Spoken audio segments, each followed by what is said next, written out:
기도하겠습니다. 하나님 아버지 감사합니다. 우리 횃불 전도대 늘 하나님의 말씀을 들고 복음을 전하는 일에 수고하고 애쓰는 그 마음을 하나님께서 아시고 또한 기뻐 받으시리라 믿습니다. 겨울에는 붕어빵 정도를 통해서 또 여름에는 우리가 차와 커피와 또 시원한 음료를 통해서 복음을 전하며 또 우리가 이 교회를 알리고 또 예수 그리스도의 사랑을 전하는 일에 한 마음이 되어서 애쓰고 수고하고 있습니다. 우리 횃불 전도대 모든 대원들, 우리의 삶의 모든 순간들마다 주님의 복음을 전하는 일이 기쁨이 되게 하시고 감사가 되게 하시며 은혜가 되는 하나님의 역사가 있게 하여 주옵소서. 때를 얻든지 못 얻든지 주님의 복음을 전하는 일이 우리의 사명인 줄 믿고 주님 부르시는 그날까지 주님 복음 전하다가 주님 앞에서는 우리 전도대원들 되게 하여 주옵소서. 우리 모든 성도들이 하나님 앞에서 전도대원이 되게 하시고 하나님 말씀을 들고 복음을 전하는 이 기쁨이 되는 은혜와 역사가 있게 하여 주옵소서. 우리 주 예수님의 이름으로 기도드립니다. 아멘. 할렐루야. 오늘도 우리 하나님 말씀을 통해서 은혜 받는 시간이 될 수 있길 바랍니다. 여러분, 먹는 것이 사람에게 있어서 참 중요합니다. 중요한 정도가 아니라 필수적이죠. 먹지 않고 사는 사람이 어디에 있습니까? 성경에도 참 많은 먹는 이야기가 기록되어져 있고요. 그 중에 오늘 우리가 함께 이 나눌 오병이어의 기적은 사복음서에 유일하게 모두가 다 공통적으로 기록되어져 있는 유일한 기적이 바로 오병이어의 기적입니다. 우리 곽재현 논사님 딸 소윤이가 일주일에 한 번씩 꼭 저희 집에 놀러를 옵니다. 엄마 아빠 떼놓고 오지 말라 하고 자기만 꼭 우리 집에 혼자서 놀러 와서 한 두세 시간 이렇게 놀다 가거든요. 저희 집에 이제 거의 손님이 안 오는데 유일하게 이제 매주에 한 번씩 오는 손님인데 손님이 오니까 늘 걱정되는 게 뭐냐면 이제 뭘 먹이느냐가 늘 걱정입니다. 그것도 이제 어른들이야 뭐 먹는 대로 먹으면 되지만 이제 아기니까 얘를 뭘 먹여야 되나 늘 고민이죠. 지난 주간에는 이제 온다는 소식을 듣고 이제 고민을 하다가 마침 집에 이렇게 콩물이 좀 있어가지고 제가 이제 국수를 삶아서 이제 우리 소윤이에게 콩국수를 이렇게 대접을 했습니다. 근데 얘가 몇 젓가락 먹더니만 저를 가만히 이렇게 보더니만 저한테 국수를 이렇게 주는 거예요. 제가 그걸 보고 마음에 큰 감동을 받았습니다.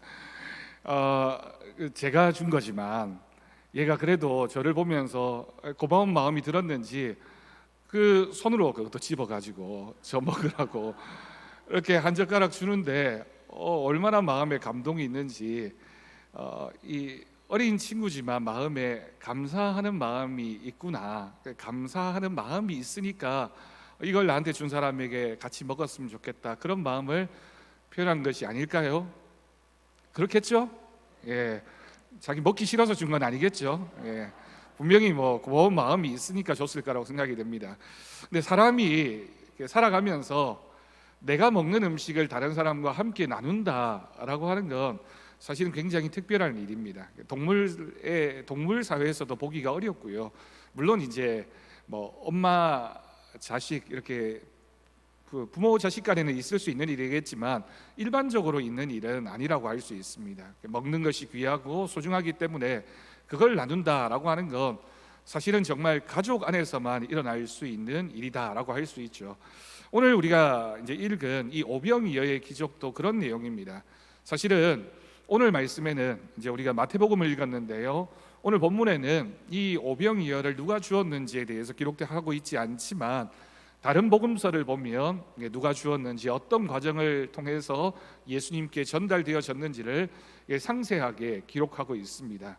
우리가 오늘 말씀을 함께 읽으면서 이 음식 가운데, 이 물질 가운데, 이 우리가 먹는 것 가운데 담겨져 있는 감사의 의미가 무엇인지를 우리가 생각하고, 오늘 말씀의 제목이 감사는 기적을 낳는다입니다. 기적, 하나님 앞에 우리가 감사한다라고 하는 것은 감사로 그치는 것이 아니라 하나님이 그 마음을 너무너무 기쁘게 받으시고 그 감사를 통하여 하나님이 일으키시는 귀한 기적이 우리 가운데 있게 될 것을 믿습니다.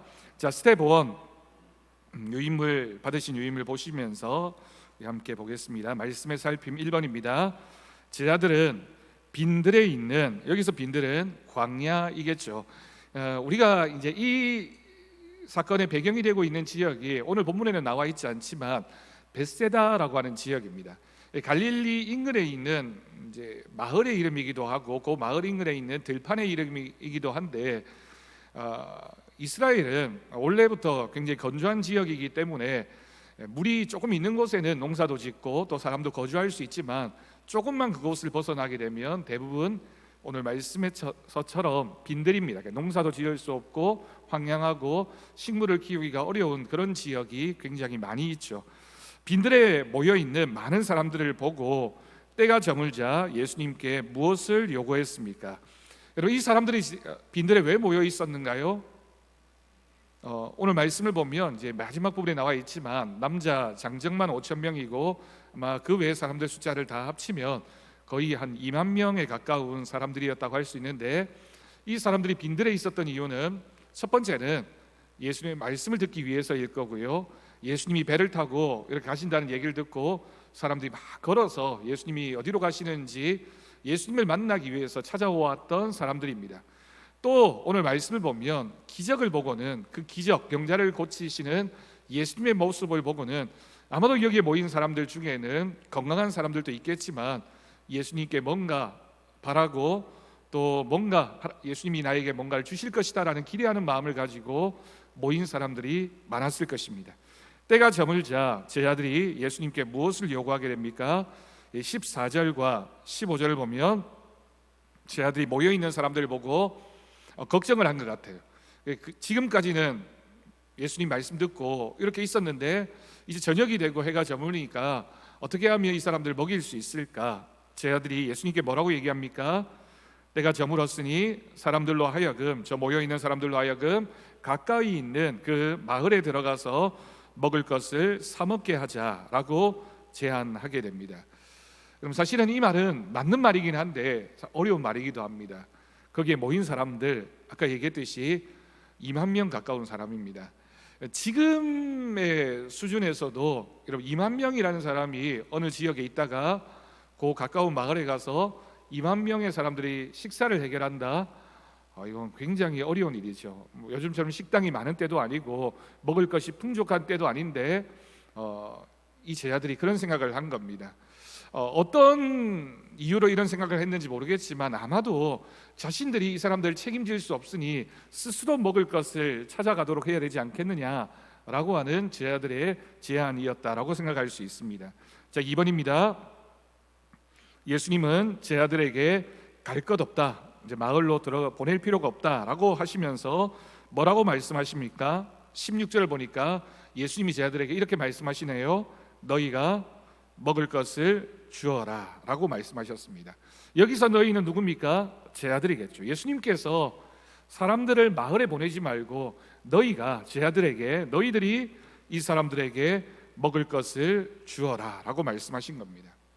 예수님의 이 말씀 속에는 제자들이 이들을 직접 먹일 수 있는 방법을 찾아보라는 겁니다. 아까 말씀드렸듯이 제자들은 조금 책임을 회피하고 싶었을 겁니다. 우리는 능력이 없고 우리는 가진 것이 없으니 이 사람들 스스로 마을에 들어가서 먹을 것을 찾아야 되지 않겠습니까?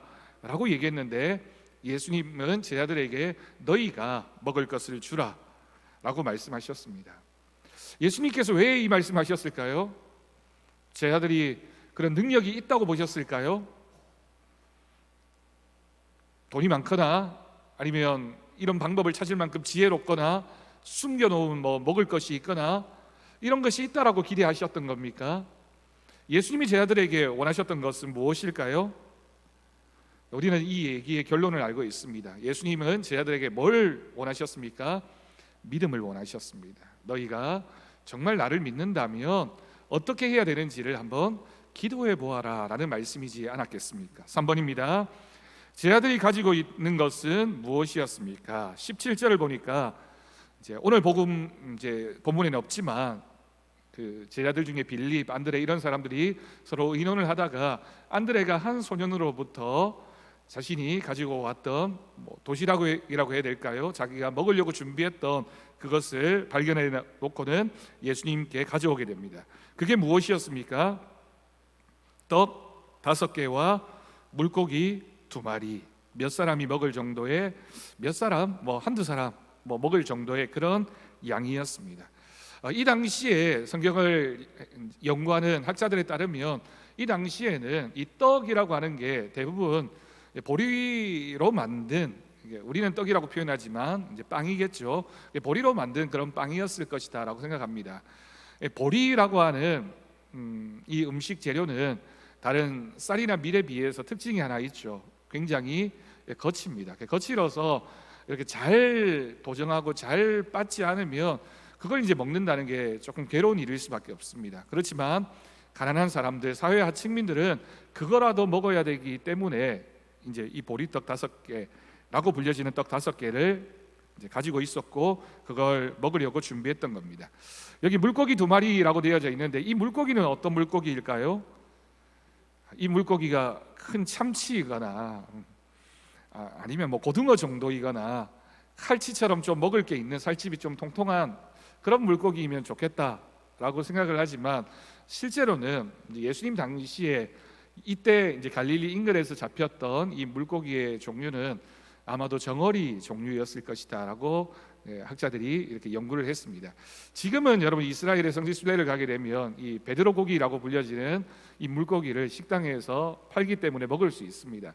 근데 이제 이 고기가 예수님 당시의 물고기는 사실 아닙니다. 이제 베스 종류라서 진짜 이렇게 살집도 좀 있고 통통하고 커서 한 사람이 1마리 정도 이렇게 먹으면 될 만한 그런 크기라고 할 수 있는데 이 당시에는 정어리 종류, 정어리라고 하면 우리나라의 인근에서 잡히는 그 멸치, 큰 멸치보다 조금 더 큰 정도의 크기의 생선이라고 알려져 있습니다. 그러니까 여기에 물고기 2마리라고 하는 게 먹을 만큼 충분하지 않았다라고 생각할 수 있는 거죠. 그것도 여러분 정어리를 이 당시에 보관할 수 있는 기술이 많지 않았던 때잖아요. 양념이라든지 풍부한 여러 가지 기술이 있던 그런 때가 아니니까 아마도 이때는 대부분 그냥 소금에 절여서 빵을 그냥 먹기가 어려우니까 그 빵에 곁들여서 뭐라고 해야 될까요? 간을 맞추기 위한 정도의 그런 음식이었을 것이다 라고 생각할 수 있습니다. 그러니까 맛이나 영양 이런 거하고는 상관이 없는 굉장히 소박한, 그저 노동자 또는 사회 하층민이 살기 위해서 먹으려고 준비했던 그런 음식이었다라고 볼 수 있죠. 자, 4번입니다. 예수님께서는 그것을 가져오게 하신 후 무엇을 하셨습니까? 18절과 19절 말씀을 보면요, 우리 예수님은 하늘을 우러러 축사하시고, 그럼 축사라고 하는 게 어떤 뜻인가요? 무슨 뜻입니까? 축사는 이제 우리가 이 장면을 영화나 아니면 글에서도 많이 읽을 수도 있는데 예수님께서 그 준비되어진 그 식사를 하늘을 향해서 높이 들고 하나님 앞에 기도하셨습니다. 근데 축사라고 표현할 때 이 축사에는 가장 핵심적인 거 뭐냐면 기도하는 건데, 그 기도에 뭐가 들어가 있냐면 감사가 들어가 있는 기도를 특별히 축사라고 부릅니다. 하나님 앞에 감사하시며 기도하셨습니다. 여러분, 우리가 식사할 때 하는 기도는 다 감사의 기도입니다. 그죠? 식사 시간에 하나님 이것도 해주시고 저것도 해주시고 이런 기도 여러분들 하시는지 모르겠지만 대부분 그렇지 않잖아요. 우리가 먹을 것을 앞에 두고는 감사하는 겁니다. 이것을 주신, 이걸 만든 사람에게도 감사하겠지만 핵심은 이 음식을 우리에게 주셔서 생명을 유지하게 해주신 하나님께 감사하는 것이 식사의 기도입니다. 축사하셨습니다. 떡을 떼어서 제 아들에게 나누어 주셨습니다. 그 중간에 어떤 말씀을 하셨는지 모르겠지만 예수님께서는 축사하시고 제자들에게 이것을 다 나누라라고 말씀하셨고 12제자들이 그것을 받아다가 사람들에게 나누게 됩니다. 자, 5번입니다. 예수님은 떡을 떼어 무리에게 나누어 주게 하셨는데 그때 어떤 일이 일어났습니까? 19절과 20절을 보면 잔디 위에 앉은 사람이 다 배불리 먹고, 여러분 이 잔디라고 표현되어져 있잖아요. 이 잔디는 우리가 골프장에서 보는 그런 잔디일까요? 그렇진 않겠죠. 지금 이 이 사람들이 있는 곳이 빈들이잖아요. 이렇게 빈들이라고 하는 곳은 이제 광야와도 같은 황량한 지역입니다. 거기에 잔디라고 하는 게 좀 어울리지 않잖아요. 우리말에서는 이렇게 번역했지만 아마 조금 더 어울리게 표현한다면 뭐 풀밭 정도로 표현할 수 있을 겁니다. 그런데 이스라엘에서 이 지역에 이렇게 풀밭이 만들어지는 때가 1년 12달 중에 사실은 많지 않습니다. 어느 때일까요? 비가 좀 적당히 내려서 우기일 때이겠죠. 이스라엘은 언제가 우기냐면 이제 우리가 이른 비 늦은 비 할 때 우기는 겨울을 막 시작했을 때부터 우기가 시작되어지고 그 이듬해 봄이 끝날 때까지, 여름이 시작되기 전까지가 우기입니다. 그래서 아마 예수님께서 몇 월 며칠이라고 설명하고 있지 않지만 이 오병이어에 잔디라고 하는 이 풀밭이라고 하는 표현이 나와 있는 것으로 봐서 아마 이른 봄 정도의 이제 빈들에 풀이 조금 올라와서 파릇파릇하게 보이는 그런 때가 아니었을까. 그리고 아마도 이 모습은 굉장히 시편 23편을 연상시켜 줍니다. 목자가 양떼들을 몰고 가다가 풀이 있는 곳에 가서 양떼들에게 먹을 것을 충분하게 공급하는 그 모습이 사실은 오늘 본문에 묘사되어져 있죠. 잔디 위에 앉은 사람이 다 배불리 먹었습니다. 그리고 남은 조각을 거두었습니다. 12바구니에 가득 찼다라고 기록하고 있습니다. 재미난 질문입니다. 성경에는 정확하게 나와 있지 않지만 그러면 언제 물고기 2마리와 보리떡 5개가 언제 이렇게 많은 양으로 변화되어졌을까요? 갖다 줄 때는 아니었겠죠. 예수님 다 들기가 무거우셨을 것 같고 축사하셨을 때 그럼 축사하다가 너무 무거워서 이렇게 되셨을 것 같은데 그럼 내려놓고 제 아들에게 나누어 줄 때 광주리가 막 늘어났을까요? 아니면 제 아들이 받아서 가져가면서 점점 늘어났을까요? 아니면 사람들이 먹을 때 이게 늘어났을까요? 성경은 그 얘기는 안 하고 있죠. 우리가 이제 단순하게 호기심으로 이렇게 생각하지만 성경학자들이 이제 이런 질문들을 합니다. 언제일까? 신학적으로 우리가 해석을 한다면 언제일까? 이 언제라고 하는 이 질문은 사실은 가나의 혼인잔치에서 예수님께서 하인들에게 돌 항아리 6개에다가 물을 가득 담게 한 다음에 사람들에게 나누어 주라라고 했을 때 물이 포도주로 변하게 되는 때가 언제 변하게 되었을까라고 하는 질문과 되게 유사합니다. 그럼 언제일까요? 물 부었을 때, 옮겨가고 있을 때, 잔에 부었을 때, 사람들이 마실 때, 들 때는 물이었는데 목으로 넘어갈 때 여러 가지로 이해할 수 있겠죠. 정답은 뭘까요, 여러분?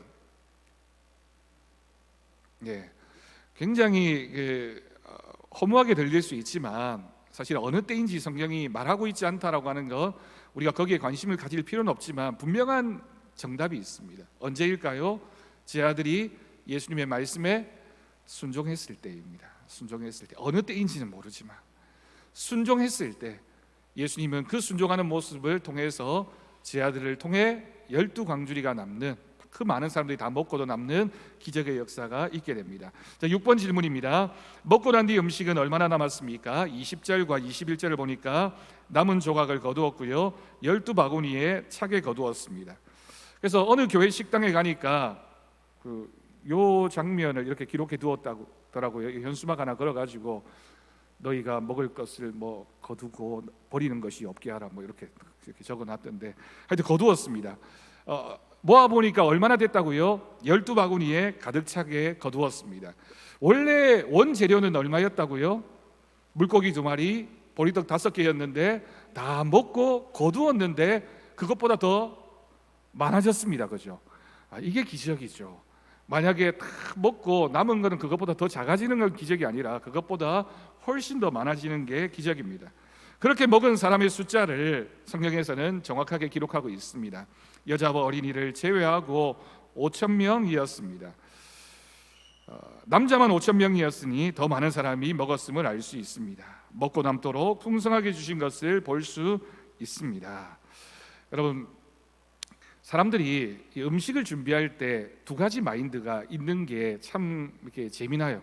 어떤 분들은 식당에 가서 예를 들어서 고기를 먹는다, 아니면 음식을 먹는다 할 때 기본적인 마인드가 남지 않도록 적당히 조금만 시키자 이렇게 생각하고 주문하는 분이 있는가 하면 또 어떤 분들은 먹는 거는 일단 푸짐해야 돼, 좀 남아야 돼. 그렇게 생각하시는 분들이 있죠. 그래서 그 어른들이 그런 말씀을 하시더라고요. 모자르면 남는다, 이런 말이 있습니다. 그게 무슨 얘기냐면, 이렇게 식사 자리에 모자른다 싶으면 사람들이 다 눈치를 보느라 먹지 않으니까 모자른다 싶은데 오히려 남는 일이 벌어진대요. 그러니까 많이 준비해도 남고 모자라도 남고, 남는 건 이제 똑같다는 거죠. 여러분, 어느 게 더 좋은 겁니까? 그건 뭐 취향 차이고 본인 생각에 따른 겁니다. 근데 우리가 손님을 대접한다면 어떻게 해야 될까요? 그래도 적당히가 좋겠죠. 먹고 남는 게 없도록 모자랄 만큼 이렇게 먹는 게 더 좋은 겁니까? 뭐 그렇게 생각하시는 게 틀리지 않습니다. 그렇게 생각하실 수 있고요. 어떤 분은 좀 남아야 된다고 생각하실 수도 있을 겁니다. 그런데 오늘 말씀에서 하나님이 우리에게 부어주시는 은혜는 항상 차고 넘치는 은혜입니다. 우리는 준비를 잘 해도 사실은 부족할 때도 있고, 또 사람들이 많이 남아도 좋지 않은 상황일 수도 있지만, 하나님께서 우리에게 기적을 베풀어 주실 때는 그 기적은 항상 차고 넘치는 기적, 차고 넘치는 은혜임을 믿습니다. 자, 스텝 2 말씀의 깨달음 1번입니다. 왜 예수님은 무리를 보내 먹을 것을 사 먹게 하자는 제자들의 말을 거부하고 너희가 먹을 것을 주라고 말씀하셨을까요? 마태복음 17장 19절에서 20절 우리 같이 보겠습니다. 읽겠습니다. 이때 제 아들이 조용히 예수께 나와 이르되 우리는 어찌하여 쫓아내지 못하였나이까?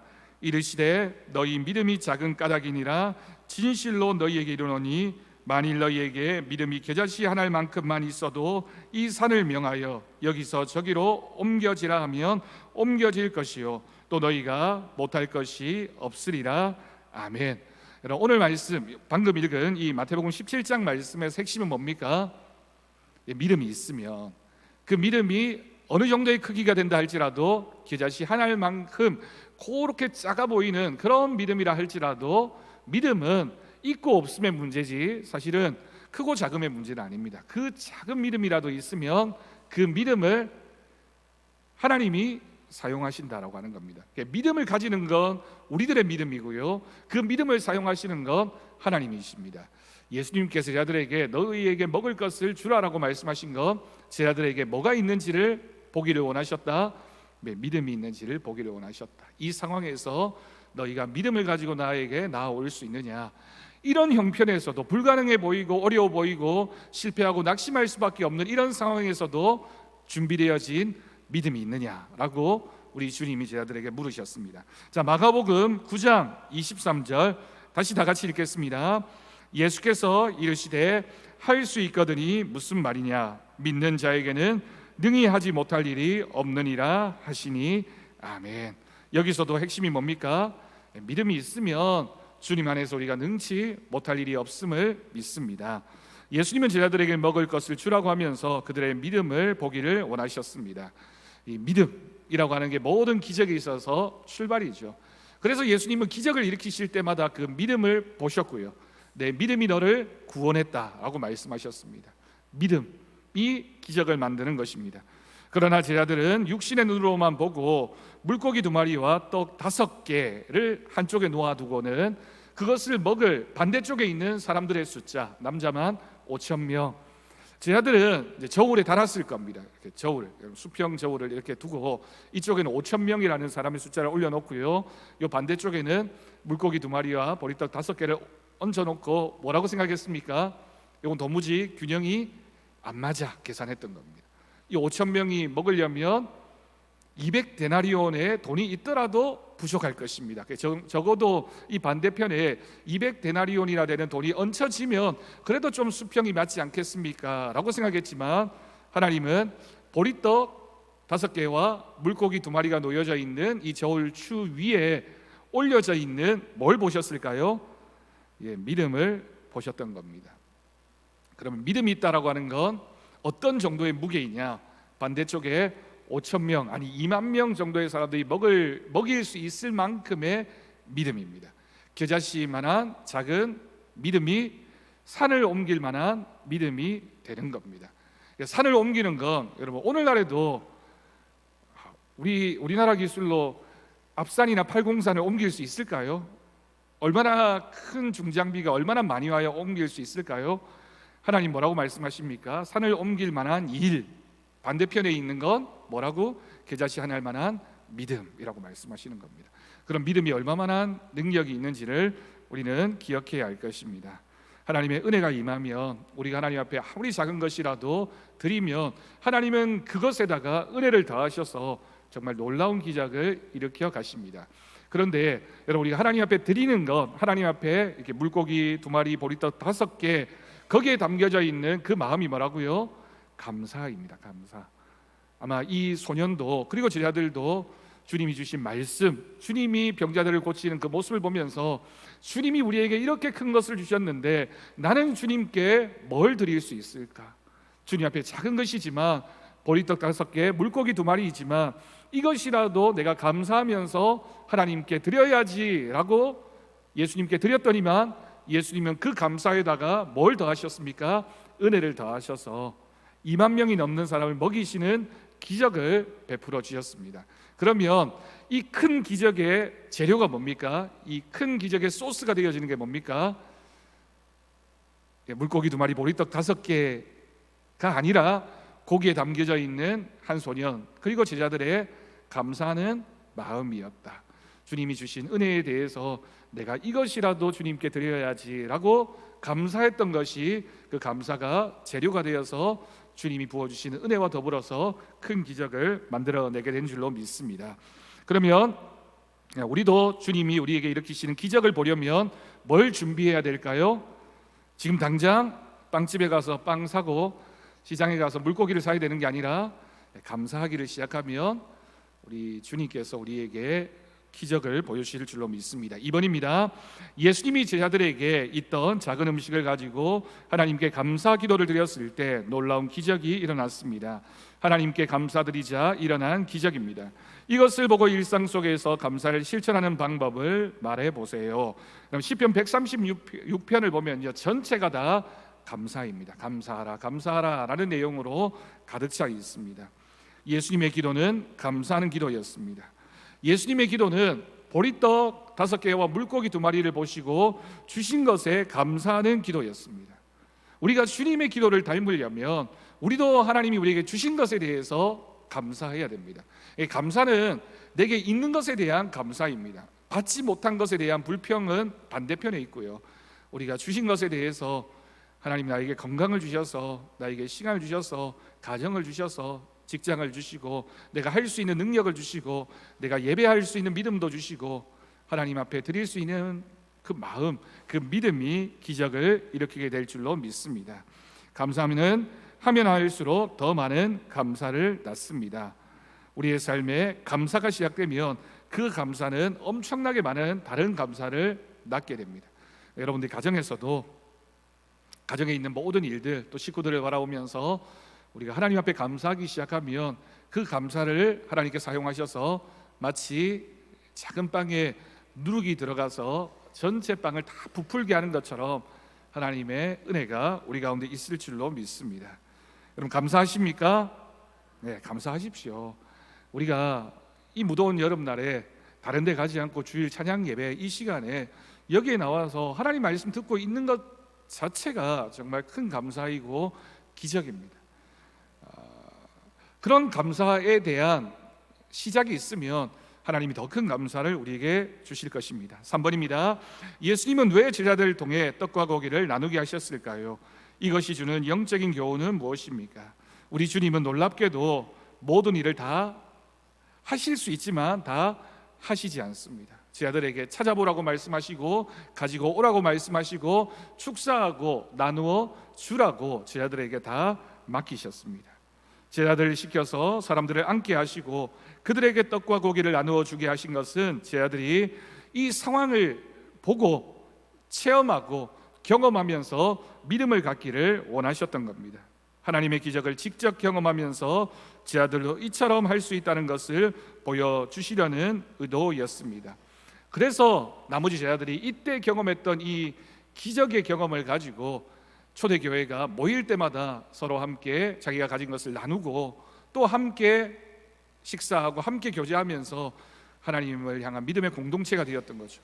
베드로와 요한이 성전 미문에 앉아있던 안진뱅이를 바라보면서 나면서부터 걷지 못하던 그 사람을 바라보면서 선포했습니다. 나에게 금과 은은 없지만, 은과 금은 나에게 없지만 나에게 있는 복음을, 나에게 있는 예수 그리스도의 이름을 너에게 준다. 너는 일어나 걸으라 라고 명령할 수 있었던 것도 이때 자신들이 경험했던, 우리가 예수님의 말씀에 순종하기 시작하면, 감사하기 시작하면 우리의 그 감사를 하나님께서 사용하신다라는 믿음의 고백이 있었던 것입니다.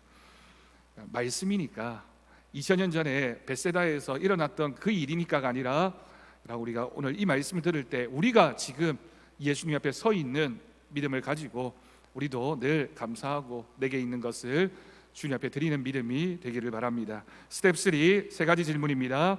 1번, 당신은 하루 동안의 삶에서 얼마나 감사합니까? 여러분, 우리가 아이들 유치원에 보내놓고 우리 손주들, 자식들에게 시키잖아요. 감사해라, 감사해라 시키잖아요. 근데 시키면서 우리는 감사합니까? 우리는 밥 먹을 때, 아니면 누군가를 대할 때 감사하다, 감사하다 표현을 자주 하는가요? 우리 자녀들한테는 시키잖아요. 왜 시킵니까? 그게 중요하고 그게 사람이 해야 될 도리라는 걸 아니까 너는 감사하는 사람이 돼야 돼 시키잖아요. 우리도 우리의 삶에서 감사가 늘 있어야 되겠습니다. 불평이나 원망이 아니라 감사로 하루를 채워가는 우리 더사랑교회 성도들이 될 수 있길 바랍니다. 2번, 작은 것에 감사하며 좋은 일이나 기적을 경험한 적이 있으면 말해보세요. 여러분, 작은 것에 감사하는 걸 하나님이 잊지 않으십니다. 3번, 오늘 주신 말씀에서 깨달은 교훈은 무엇입니까? 각자에게 주신 교훈이 있을 겁니다. 여러분, 불평을 낳고요, 감사는 더 많은 감사를 낳습니다. 우리는 생활 속에서 감사의 조건을 한번 찾아보십시오. 그래서 일기를 쓸 때 감사 일기를 쓰시는 분들이 있습니다. 내가 오늘 있었던 일 중에서 뭐가 감사했는지 몇 가지라도 이렇게 계속 적다 보면 그 감사의 제목들이 점점 더 커져가는 것을 우리가 발견하게 될 것입니다. 자, 밑에 작은 것에 감사하라. 영국의 스펄전 목사님은 생에 이런 감사를 드렸다고 합니다. 촛불을 보고 감사하는 자에게 하나님은 전깃불을 주시고, 전깃불에 감사하는 자에게 달빛을 주시고, 달빛에 감사하는 자에게 햇빛을 주시고, 햇빛에 감사하는 자에게 영원토록 사라지지 않는 천국의 영광을 비춰 주신다. 여러분, 감사가 작은 것에서부터 시작되어지지만 그 결과는 엄청나다, 너무나 크다, 꼭 기억할 수 있기를 바랍니다. 자, 밑에 마지막입니다. 감사 성품 연습하기. 바꿀 수 있는 것만 생각할 것. 다음은 심리학자 어니 젤린스키가 연구 조사한 결과입니다. 걱정의 40%는 절대 현실에서 일어나지 않는다. 걱정의 30%는 이미 일어난 것이다. 걱정의 22%는 안 해도 될 사소한 것이다. 걱정의 4%는 우리 힘으로는 어쩔 수 없는 것이다. 걱정의 4%는 우리가 바꿀 수 있는 것이다. 그럼 더해 보십시오. 산수 잘 하십니까? 40, 20, 22, 4 더하면 뭐가 됩니까?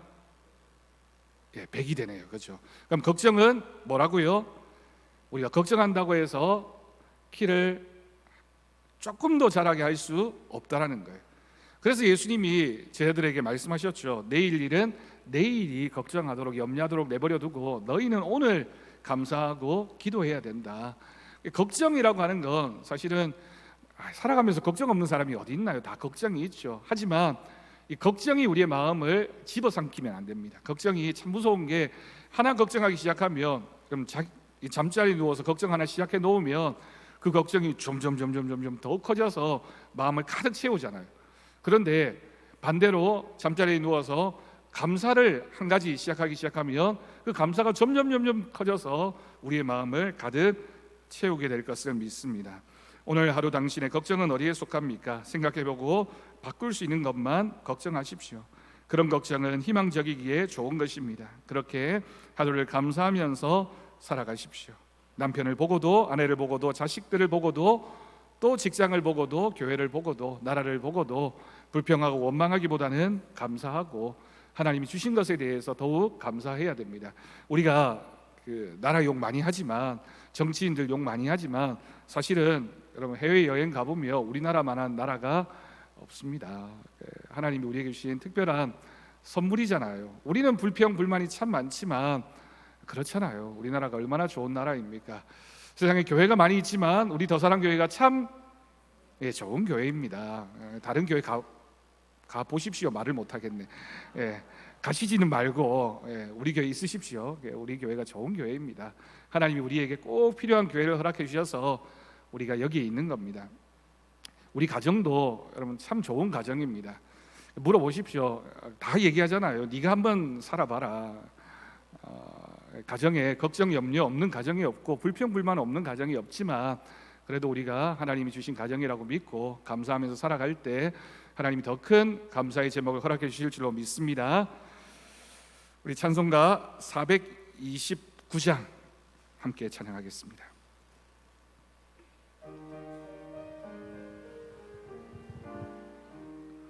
세상 모든 풍파 너를 흔들어 약한 마음 낙심하게 될 때에 내려주신 주의 복을 세어라.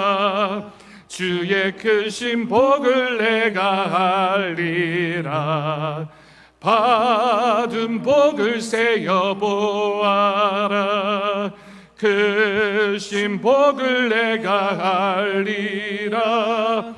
받은 복을 세어 보아라. 주의 크신 복을 내가 알리라. 세상 근심 걱정 너를 누르고 십자가를 등에 지고 나갈 때 주가 내게 주신 복을 세어라. 두려움 없이 항상 찬송하리라. 받은 복을 세어 보아라. 크신 복을 내가 알리라. 받은 복을 세어 보아라. 주의 크신 복을 내가 알리라. 세상 권세 너의 앞길 막을 때 주만 믿고 낙심하지 마라. 천사들이 너를 보호하리니 염려 없이 앞만 보고 나가라. 받은 복을 세어 보아라. 크신 복을 내가 알리라. 받은 복을 세어 보아라. 주의 크신 복을 내가 알리라. 우리 잠시 오늘 말씀 기억하면서 합심해서 기도하겠습니다. 여러분, 감사는 기적을 낳습니다. 우리가 가진 것이 물고기 2마리, 보리떡 5개라 할지라도 그것을 감사하며 하나님 앞에 내어놓으면 하나님은 그 믿음을 사용하셔서 기적을 만들어 가십니다. 우리가 시작하는 이번 한 주간 우리의 가정에서 또 우리의 삶에서 감사가 기적을 낳는 놀라운 일이 일어날 수 있도록 우리 함께 이 시간 합심하여 기도하겠습니다.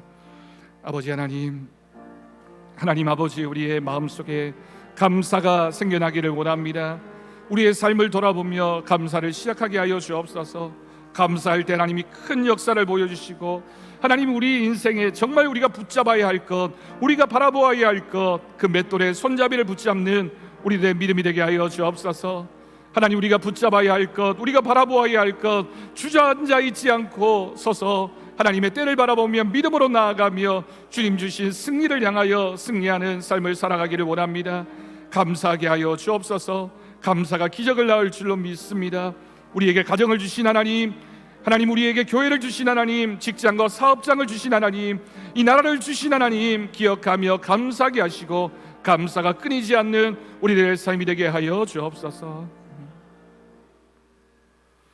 우리 주 예수 그리스도의 은혜와 하나님 아버지의 극진하신 사랑하심과 성령님의 돌보시고 교통하심이 오늘 말씀 기억하며 우리의 감사가 기적을 낳는 믿음, 그 믿음 가지고 살아가는 우리 사랑하는 성도들 위해, 사랑하는 성도들의 가정 위에, 사랑하는 더사랑교회 위에, 이 나라 이 민족 열방 가운데 이제부터 영원까지 함께 하시기를 간절히 축원하옵나이다.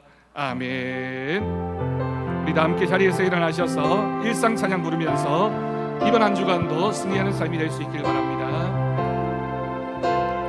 나를 보내사 서게 하신 곳, 가장 귀한 곳이 바로 이곳이라.